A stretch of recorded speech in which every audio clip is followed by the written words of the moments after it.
I know they watch the news or read the papers and wonder why, in the face of the facts as they have them, choices are made as they are. I know that they dislike Westminster game playing, the short-termism and the lack of accountability.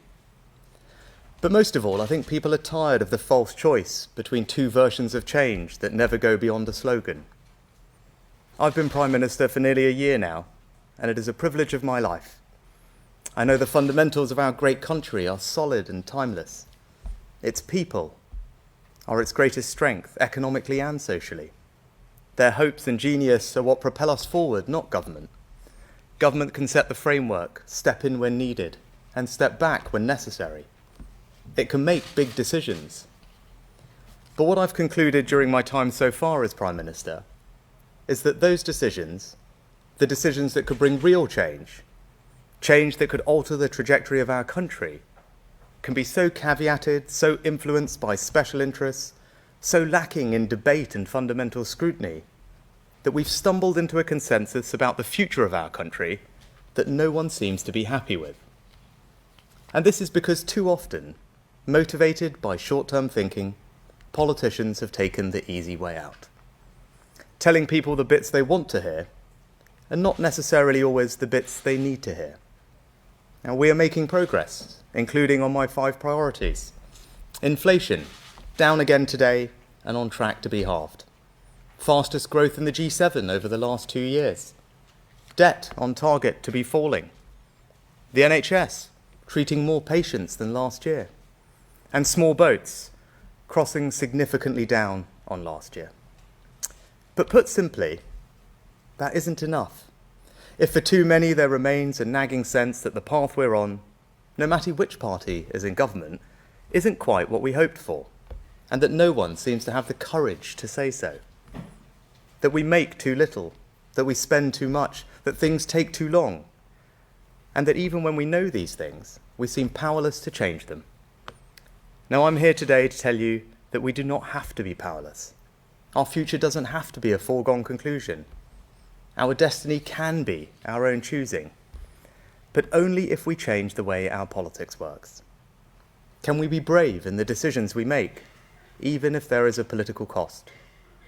Can we be honest when the facts change, even if it's awkward? And can we put the long-term interests of our country before the short-term political needs of the moment, even if it means being controversial? I've spent my first year as Prime Minister bringing back stability to our economy, your government and our country. And now it is time to address the bigger long-term questions we face. The real choice confronting us is, do we really want to change our country and build a better future for our children? Or do we want to carry on as we are?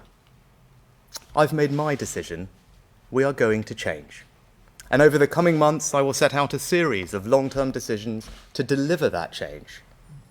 And that starts today, with a new approach to one of the biggest challenges we face, climate change. No one can watch the floods in Libya or the extreme heat in Europe this summer and doubt that it is real and happening. We must reduce our emissions. And when I look at our economic future, I see huge opportunities in green industry. The change in our economy is as profound as the Industrial Revolution, and I'm confident that we can lead the world now as we did then. So I'll have no truck with anyone saying we lack ambition. But there's nothing ambitious about simply asserting a goal for a short-term headline without being honest with the public about the tough choices and sacrifices involved, and without any meaningful democratic debate about how we get there. The Climate Change Committee have rightly said, you don't reach net zero simply by wishing it.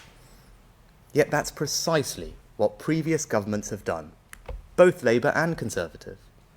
No one in Westminster politics has yet had the courage to look people in the eye and explain what's really involved.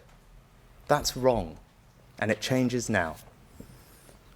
The plans made on your behalf assume this country will take an extraordinary series of steps that will fundamentally change our lives. A ban on buying new boilers, even if your home will never ever be suitable for a heat pump. A ban that takes effect in just 3 years for those off the gas grid. and mandatory home upgrades for property owners in just 2 years' time.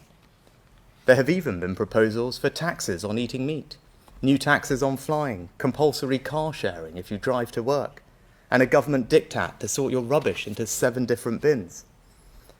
Now, I believe deeply that when you ask most people about climate change, they want to do the right thing.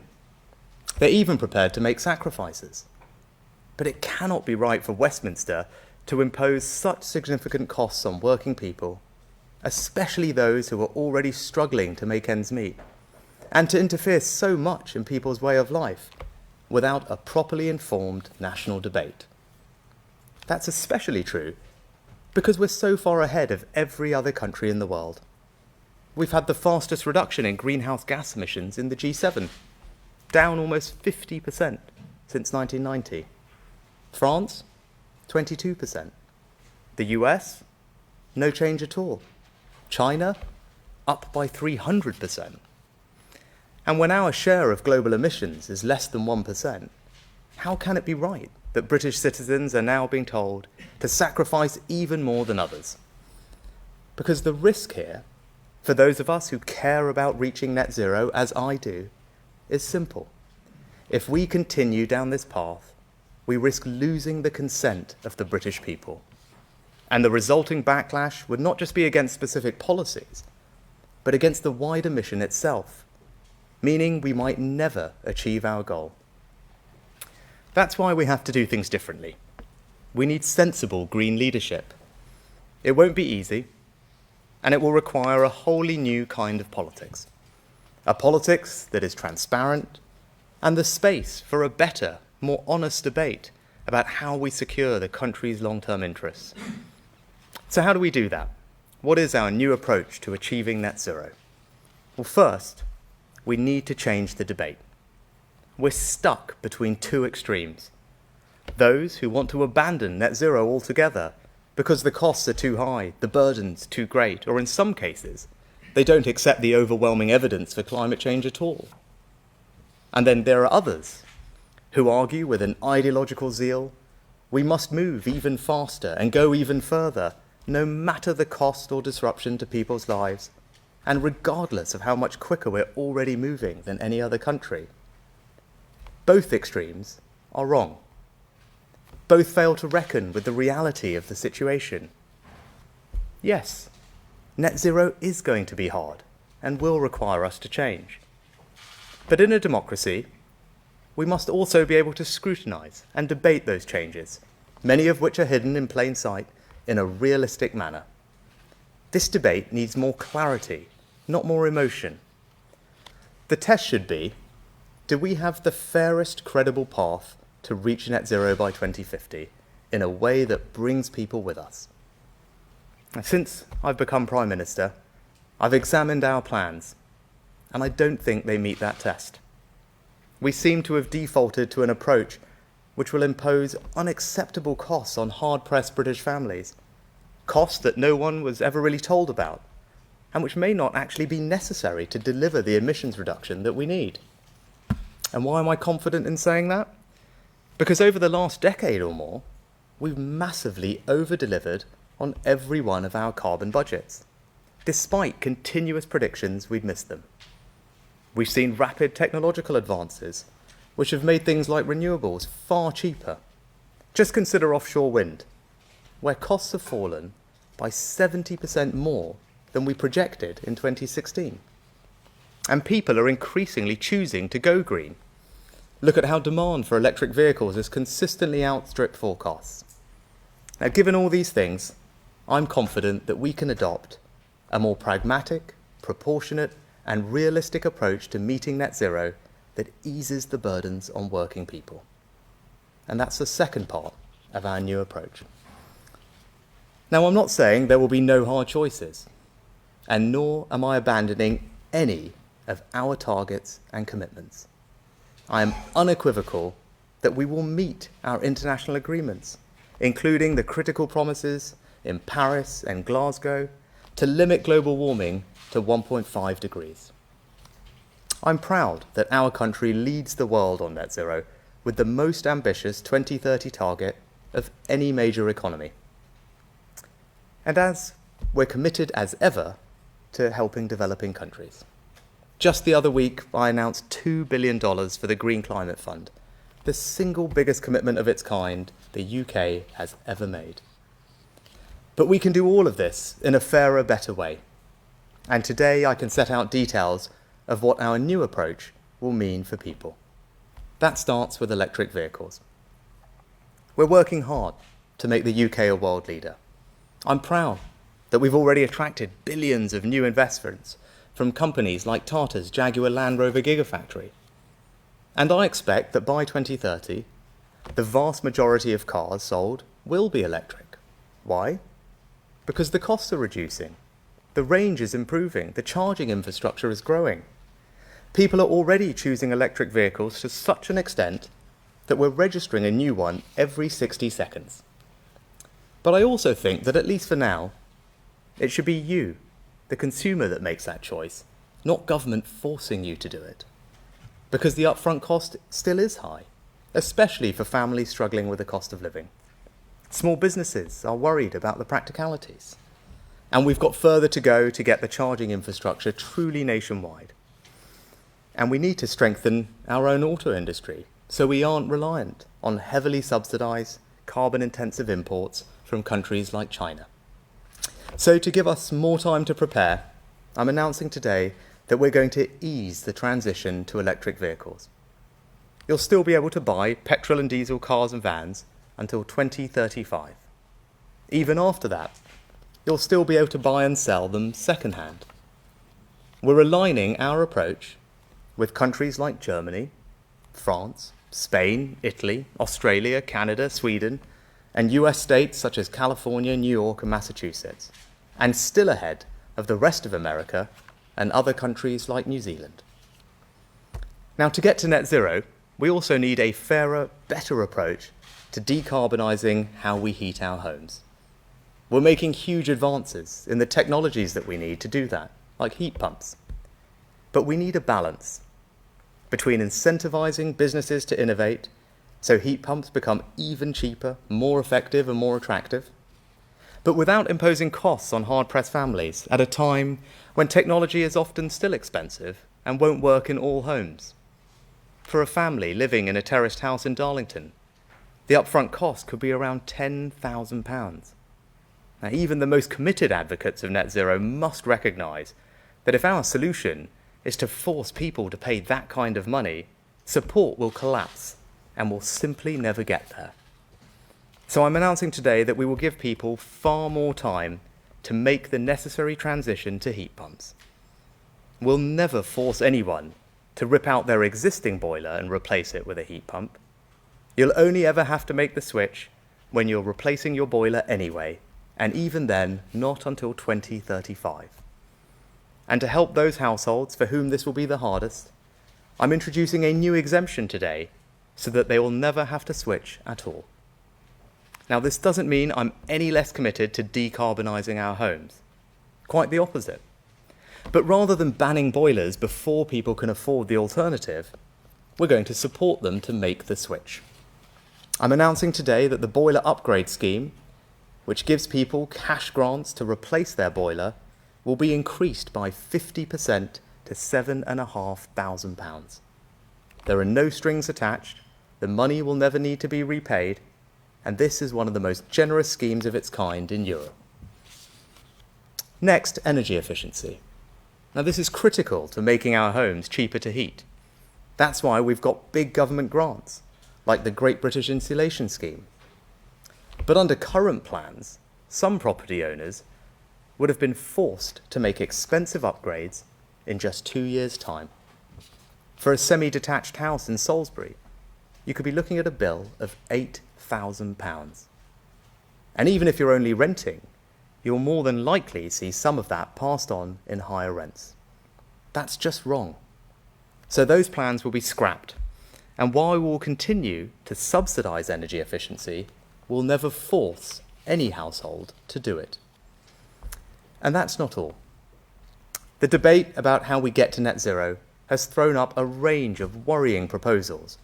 And today I want to confirm that under this government, they will never happen. The proposal for government to interfere in how many passengers you can have in your car, I've scrapped it. The proposal that we should force you to have 7 different bins in your home, I've scrapped it.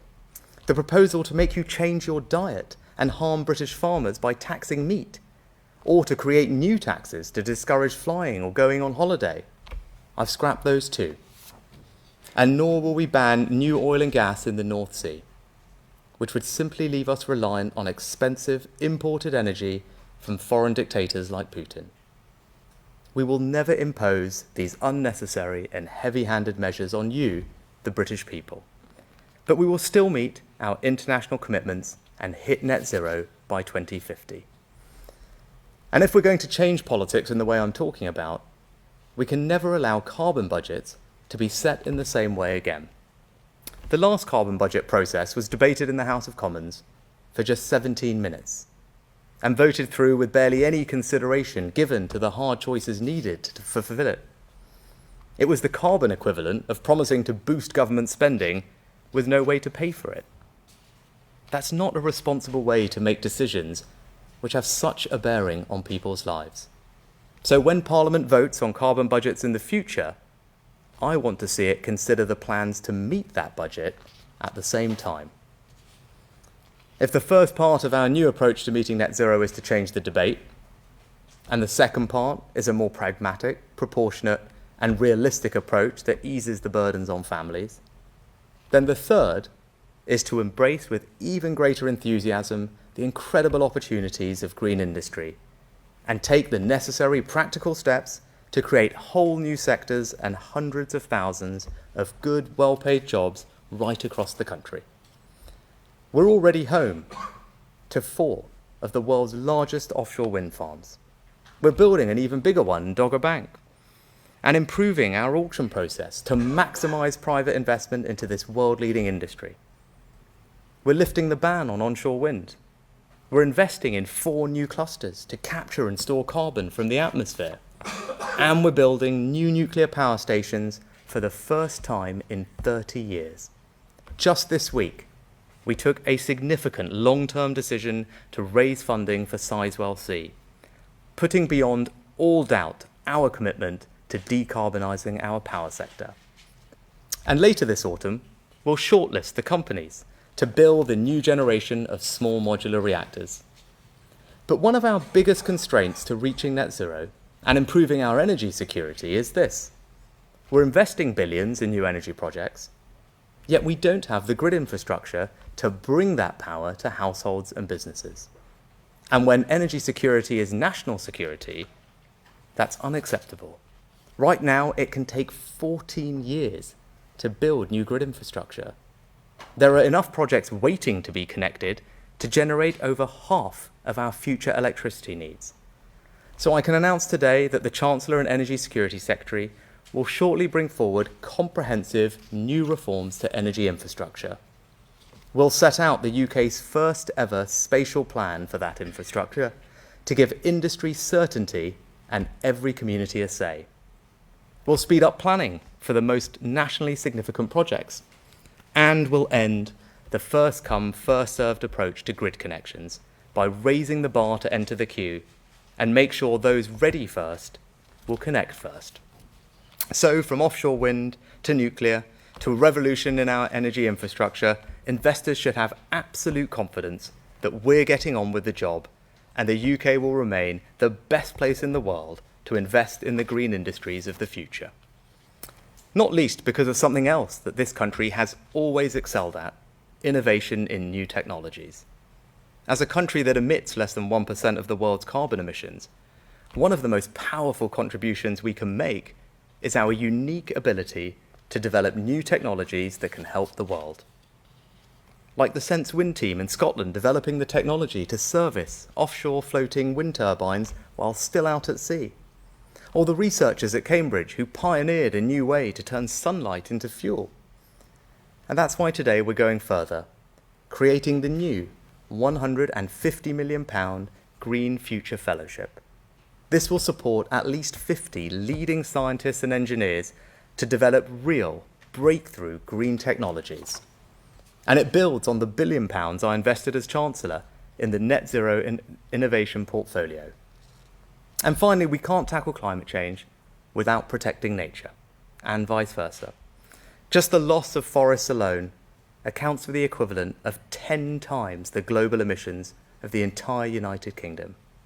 And in the coming weeks, ahead of my attendance at COP28, I will set out the next stage in our ambitious environmental agenda. So in conclusion, this country is proud to be a world leader in reaching net zero by 2050. But we simply won't achieve it unless we change. We're now going to have a better, more honest debate about how we get there. We'll now have a more pragmatic, proportionate and realistic approach that eases the burdens on families, all while doubling down on the new green industries of the future. In a democracy, that's the only realistic path to net zero. Consent, not imposition. Honesty, not obfuscation. Pragmatism, not ideology. That's how we'll turn the challenge of net zero into the greatest opportunity and the proudest achievement of our lifetimes. And this is just the start. What we begin today is bigger than any single policy or issue. We are going to change the way our politics works. We are going to make different decisions. We won't take the easy way out. There will be resistance, but we will meet it, because I am determined to change our country and build a better future for our children. Nothing less is